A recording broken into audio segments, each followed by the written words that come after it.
Well, these are troubled times we live in. Now, we're going to talk a little bit later in the show about the jobs numbers out today. The unemployment rate now 8.5%, but the economy is still in many ways in shambles. And with the presidential campaign in full swing, there are plenty of ideas being thrown around about how to fix things. But few people are offering real, think outside the box, new ideas. So we decided to look elsewhere and to introduce you to an American mixed martial artist and political activist, Jeff Monson.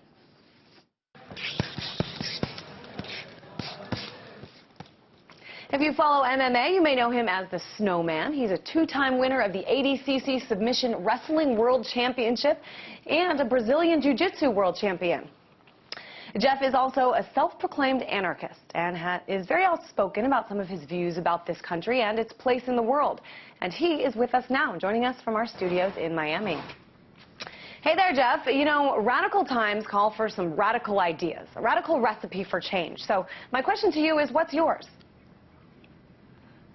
Well, I think the first thing we need to do is socialize things. The things that work in this country right now, the police department, the fire department, those kind of things, they're really social entities. And, we have a bank, we had a U.S. bank that only charged like 1% interest and, guaranteed loans to people and was a nonprofit organization. And we did this with the health care. Those are things that could help this country right now. And Jeff, I know that you've said in the past that we don't need a political revolution, we need a social revolution. What do you mean by that? Talk a little bit more about that. Well, whether it's Obama or the Republican candidate that, gets in there as president, it's going to be the same thing. Obama came in with all these high expectations of, changing the healthcare system, changing the way, our economies run, green jobs, all this. And he ran into a brick wall, and he's finding that out. Now he's having to sacrifice a lot of his ideals for, the status quo, party as usual. So you got to get all those people out. You have to have the people make the decisions. We live in a democracy, supposedly, but it's not really a democracy. It's corporocracy, and the corporations are the ones that run the country, and the government goes along with it because that's where the money is. You say that President Obama had to sacrifice some of those ideals. What do you think it is, what is in place in this system that made him? I mean, he certainly came in, I remember 4 years ago, all the speeches he made. He came into office, with a lot of big ideas. What do you think happened between the time that he was inaugurated, and before that and now? Well, I remember when he was inaugurated and I was actually doing a speech that night for a left-wing group, and people in the group, where there were some liberals in there, they're actually crying because they were so happy and they thought the world was going to change, the United States was going to change, and Bush was out. But I warned them. I think the things are going to stay as usual, and I think the reality set in.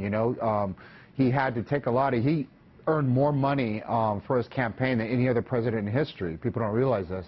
And so they want something in return for their contributions. He's in power because of a reason, not because necessarily he had the best ideas or he's the best speaker. He was the best candidate for what the corporations thought they could get.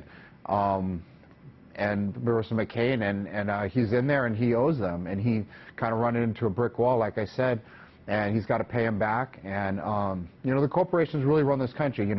Back when Hillary she had this sweeping idea that she was going to change the healthcare system and guarantee healthcare for every American citizen. And I remember her talking to Congress, and they were literally laughing at her, like, you don't understand how things work here. So, and I think Obama's run into the same situation. To be fair, though, Jeff, I mean, you're not a person that necessarily embraces government as it is. I want to put up a picture. We have a photo of you taken in Olympia, Washington, and this is you spray painting the Capitol building there. Talk about your idea of anarchy and also how these views have affected your career. Well, people always ask me, they go, anarchy has a name kind of with the media. When people go break things and destroy things, they're like, oh, it's anarchy, it's chaos. But really, anarchy to me means everybody has absolute freedom. And what I mean by absolute freedom is they have absolute freedom to do what they would like to do with their life. You know, when you look at, it's not just the economy's bad in America. You got to look at the world. People don't, you know, take that world view sometimes. And I see, you know, the UN says that 54% of the world goes hungry every night, lives on less than $2 a day. But I also see the people that, you know, maybe in America that are the working poor and stuff like that. They can never, like, what I call self-actualize what they want to do. You know, how many people want to work at Walmart or want to work at a gas station or want to be a cab driver? Maybe that's what they want to do, and great. But so many, what I think is the worst thing of this is, you know, people in the United States and around the world are not being able to do what they want to do with their life. You talk about, you know, medicine and, you know, a next great Olympic athlete, or maybe even the next great MMA fighter, or you know, the next painter or great teacher. All these things get lost when people are just trying to survive, trying to get, you know, something for their kid to eat, or themselves to eat, or put a roof over their head, or, you know, simply have enough to make it through the day. So, like, actually contributing to society, we waste, you know, our potential as human beings. And I think that's the biggest crime of, you know, what we call capitalism. And these views, Jeff, don't seem that outlandish to me, I guess. But I know that these views and some of the things you've been associated with have had an impact on your career. I know that I was reading you were supposed to have a deal with a nutrition company, and that got pulled. Talk a little bit about what, I mean, you're a world-famous fighter, and a lot of organizations don't want to be associated with you. Why do you think that is? Well, like I said, the media has kind of an idea of what anarchism is, and it's not really right. You know, when people ask me what it is, I said, what do you think an ideal society would be? Like, if you could make your utopian society and have everything ideal, what would you want? And people say, well, you know, everybody's working, and, you know, there's health care for everybody, and schooling for people that want to go to school, and secondary school, and people have a roof over their head, and transportation.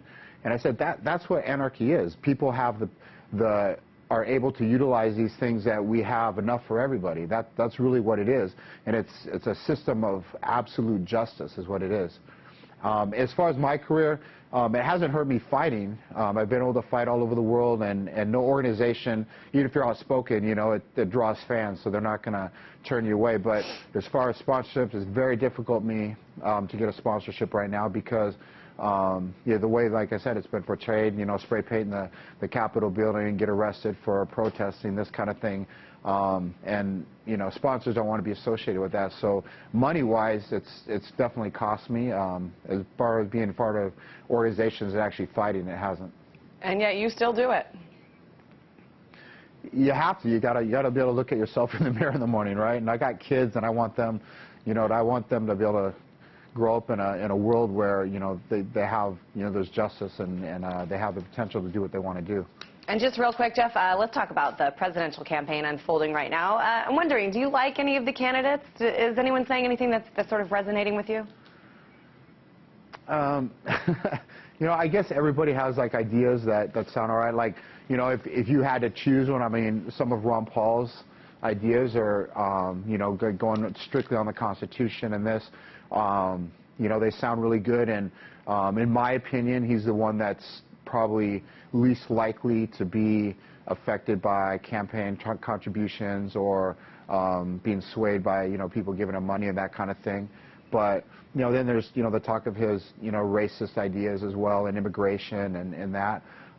When you vote, you're putting someone else's idea of what should be instead of your own. You know, you're giving someone else permission to make decisions for you, and it's just strange to me that people would give that kind of power to someone else, you know, because we vote for someone and then we kind of complain, and every 4 years something always remains the same. It's change, change, change. That's everyone's key word, because they don't like what went on before, and, you know, the new candidate says, we're going to make change, we're going to make change.